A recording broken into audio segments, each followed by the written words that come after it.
एक लड़की थी जिसका नाम जोया था। जोया बहुत गरीब थी, लेकिन उसका दिल बहुत अमीर था। वह अपनी बीमार माँ की देखभाल के लिए बगदाद की सड़कों पर मजदूरी करती थी। दिन भर मेहनत करती और जो पैसे मिलते उनसे अपनी माँ की दवाइयाँ उलाती। रात को जब पूरी दुनिया सो जाती तो जोया तहज्जुद की नमाज पढ़ती।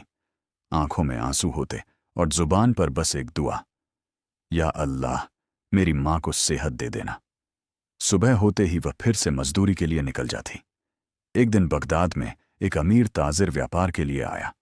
उसकी नज़र जोया पर पड़ी, एक मेहनती, शरीफ और खूबसूरत लड़की। ताजिर ने लोगों से जोया के बारे में पता किया। अगले दिन वह जोया के घर गया और उसकी माँ से जोया का हाथ मांग लिया। जोया की माँ ने कहा, अगर मेरी बेटी राजी होगी तो मुझे कोई एतराज नहीं। जब जोया घर आई तो माँ ने सारी बात उसे बता दी। अगले दिन जोया उस ताजिर से मिली। ताजिर ने कहा, मैं तुमसे शादी करने को तैयार हूं, लेकिन मेरी एक शर्त है।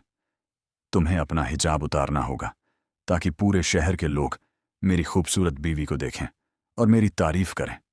यह सुनकर जोया का दिल टूट गया। वह घर आई और सारी बात अपनी बूढ़ी माँ को बता दी। माँ ने कहा, बेटी, हम शादी के लिए अल्लाह का दीन नहीं बेच सकते, और उन्होंने ताजिर को शादी से मना कर दिया। कुछ दिनों बाद ताजिर ने लोगों को कह दिया कि कोई भी जोया से मजदूरी न करवाए। आसपास के लोग जोया को परेशान करने लगे। फिर एक दिन जोया की माँ का इंतकाल हो गया। जोया बिल्कुल अकेली रह गई। कुछ समय बाद वही ताजिर फिर जोया के पास आया और बोला, अब तो तुम्हारी माँ भी नहीं रही, मुझसे शादी कर लो।